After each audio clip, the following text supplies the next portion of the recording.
Hello, I'm Lydia. Welcome to Chiaroscuro. So last time we took a look at this painting, also linked to the previous video in the corner. Boy, is this painting weird. Whew. I did some research on it and it didn't get any less weird. Oh, it's snowing outside. Gosh.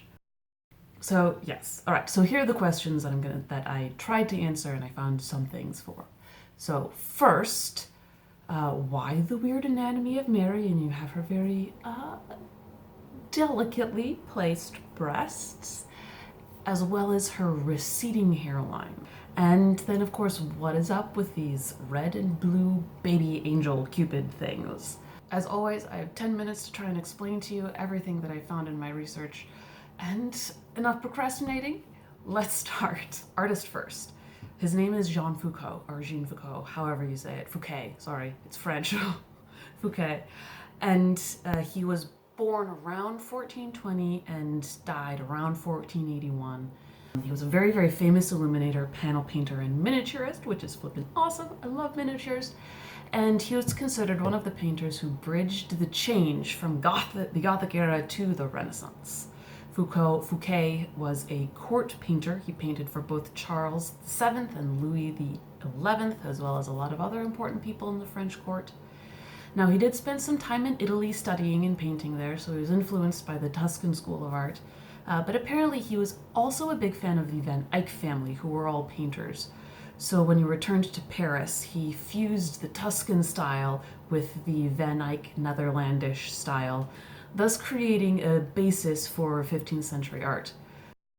So, as soon as I posted the previous video with the cold read, I was like, duh, the French flag is red, white, and blue. So no wonder the colors are red, white, and blue. But it's actually not that simple. Because in fact, the French flag, as we know it, the tricolor flag, has only been the flag of France since 1976. When this painting was originally created in the 1400s, the French flag was actually a cluster of golden lilies, or fleur-de-lis, on a navy field. So the colors, actually, the red, white, and blue, or more particularly the red and blue, refer to the city of Paris itself, whose coat of arms primarily is made up of red and blue. But that's what the colors are actually referencing, the colors of Paris, not necessarily France as a whole, nor even the colors associated with the king's coat of arms, which is that red and gold. I mean, blue and gold. Sorry, blue and gold. But Paris has been the capital of France since the time of Clovis, who was way before Charlemagne even.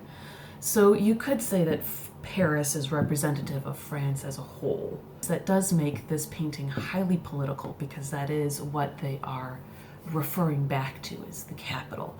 So it is a religious painting, but it has very strong, at least I think it has very strong political undertones. However, that doesn't really explain the creepiness of the babies. I mean, the colors, yes, but why the creepy babies? Okay. So this painting was created for a man named Étienne Chevalier. It was not created for the king. It was commissioned by Étienne Chevalier. It was originally a diptych. Don't laugh. Get your mind out of the gutter. That's how you say it. A diptych is any object, any flat object with two plates or two panels attached by a hinge, so it opens and closes like a book. So it's basically just a painting with two parts and it can close. Simple. And it was created for the Melon, I'm gonna go with Melon because I'm pretty sure it's not Melon, the Melon Cathedral in France. Now, on one side is our lactating Madonna, but on the other side is a picture of Étienne and his patron saint, Saint Stephen. Stephen is the man in the Acts of the Apostles who was stoned to death. Now, I really like this image of Saint Stephen for some reason, because he looks like a really cool person to hang out with his book and his rock. Anyway, of course, we have Étienne and Saint Stephen, and the other side is the Madonna and Child. And if we arrange the painting how they might have originally connected, it actually reveals a very interesting interconnection of gazes. that I find most mysterious. It's all self-contained and interconnected. There's no connection to us as the viewer, which is a bit unusual for some types of paintings. So adding to the oddity of the painting is the theory that the Madonna was modeled after a woman named Agnes Sorel, who was the mistress of Charles VII. Agnes started life in the French court as a lady-in-waiting to Charles's wife, and she is said to have seduced him by wearing dresses so low that it was not unusual for her breast to pop out. This, for some strange reason, then became very fashionable, to the extent that the Archbishop of Reims actually had to tell the king to, like, scold the women in his court and try and correct this fashion. I have no idea if the king actually did. I kind of doubt it. So apparently it was also fashionable for women to have that sort of disappearing hairline. So they would pluck the front of their head to try and get rid of hair and make their foreheads higher. So that explains the disappearing hairline on Mary. Now, Agnes died in her late 20s, giving birth to her fourth daughter with Charles. And she died the year before this painting was created. So possibly some connections there. But again, it is only a theory that she is the model for Mary in this picture. But, you know, if that's true, is that appropriate? And why is it a national subject with the strong connection of the colors? I don't really get it. And is it okay to show Mary as the Mother of God using a mistress as a model? Although, admittedly, Fouquet is not the only one to have done this. I actually found these awesome books in the library. And look, this one actually has our painting in it. Isn't that neat? But this is what the book says. Blue represents purity, associated with the cherubim, and red, the fire of passion, associated with the seraphim. A reading based on alchemy is also possible. The red seraphim would represent the element of fire, the cherubim, the blue of the air. Now, that's an interesting interpretation, but it actually, I think, causes more questions than answers. Because, ask why those two elements? Why even bother incorporating alchemical significance? Alchemy was a really popular thing at that point in time, but does that add meaning to the image? I kind of don't think so, especially when you think of everything else that's going on in the picture with the angels and then Mary, and then these possible different theories about who it's painted by, who the painting is of. Plus the other side of the panel, and there's no reference there of any sort of alchemical stuff, so it's just a bit odd. Anyway, interpreting them as purity and passion is actually more promising, I think, with the double significance of it being Mary and possibly, not really confirmed, of it being Agnes Sorel. So you have many layers of meaning there. All right, before we move on, in the last video, I talked about lapis lazuli and how it is crushed to make the blue pigment. And I was wondering where the red pigment came from, and I spouted a whole bunch of guff about exotic pigments from Mexico and lacquerware from China, and I was really off base. So, brilliant red pigments have actually been produced in Europe since ancient times. But it was very expensive pigment because the material was very poisonous to manufacture. So still rare and expensive, but available throughout Europe. So this red pigment is called vermilion, and it's produced from cinnabar, a bright red mineral known as mercury sulfide. Yep, mercury. In Roman times, being sent to work in cinnabar mines was actually far worse than being sent to work in a salt mine, and those were notoriously bad. So in the Far East, cinnabar is also used to color urushi, to make the bright red lacquerware, so it is basically the same pigment, but Europeans made their own vermilion and have done so for a very long time. Okay, so what's with the whole bare-breasted thing? If it was just a reference to Agnes, then it certainly would be in very poor taste. However, the tradition of painting bare-breasted Madonnas is very old, and in fact probably originated in Byzantium sometime around the 13th century. In some of the early Byzantine images of the nursing Madonna, we see Mary in her blue outer garment and red or pink underdress, with her exposed breast and the baby Jesus. In a lot of early paintings, both Byzantine and Italian, The bare breast kind of seems like an afterthought and often makes very little sense visually because it's just a single breast stuck to the front of Mary's robes while the other side of her chest is completely flat.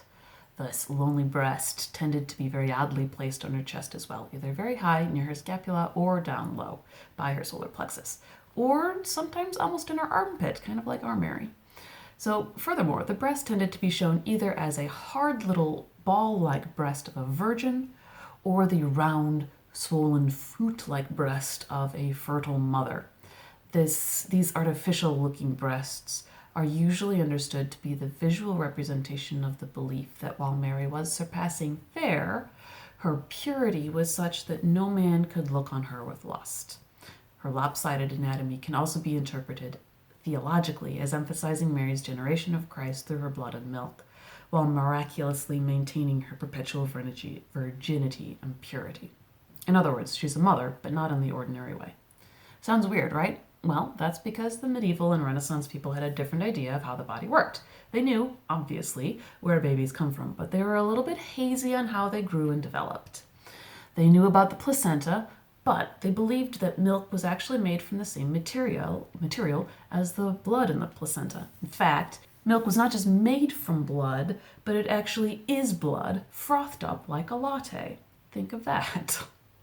And it is both nutritional, obvs, and generative. In other words, it creates and transforms things. Consider these two examples from Vasari's Lives of the Artist. Michelangelo is said to have consumed an affinity for stoneworking from his wet nurse, who was the wife of a quarry worker. Raphael also was said to have been given extraordinary virtue and handsomeness from his wet nurse, who was supposedly very beautiful and kind. So, in depicting Mary nursing the Christ child, there is an understanding of nursing as more than just nourishment, but the passing on of virtue and even physical qualities, which creates a very strong bond between mother and child.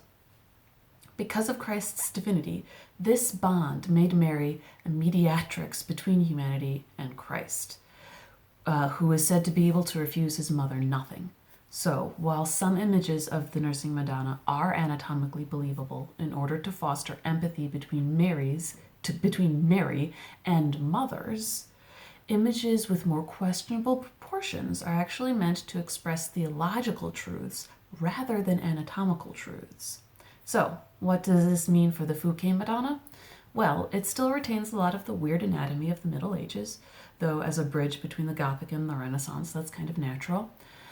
But because this was an altarpiece, it was not meant for personal devotion, but for community instruction in theology and as for public devotion. It makes sense then for the anatomy to be less realistic, as it is suitable to emphasize the theology rather than the personableness of the Madonna.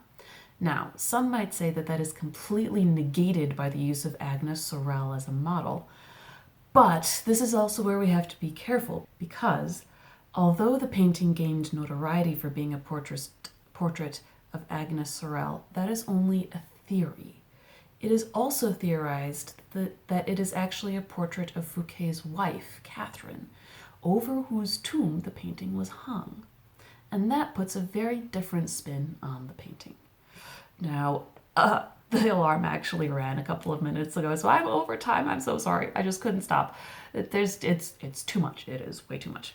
All right, that was a journey. My gosh. I feel like that really all just raised more questions instead of answering them. But I would love to hear what you guys think about the paintings. Do you have any questions now? What do you think of these lactating Madonnas? Is it really weird, or is it cool? Or what? So leave a comment below. Always love hearing what you have to say and what you think, or even just what you like. So that's all for today, and I'll see you next time. By the way, if you have any works of art that you would really like to see on this channel, you can always send them to me on my Instagram, named somewhere, and I'll see you later. Bye.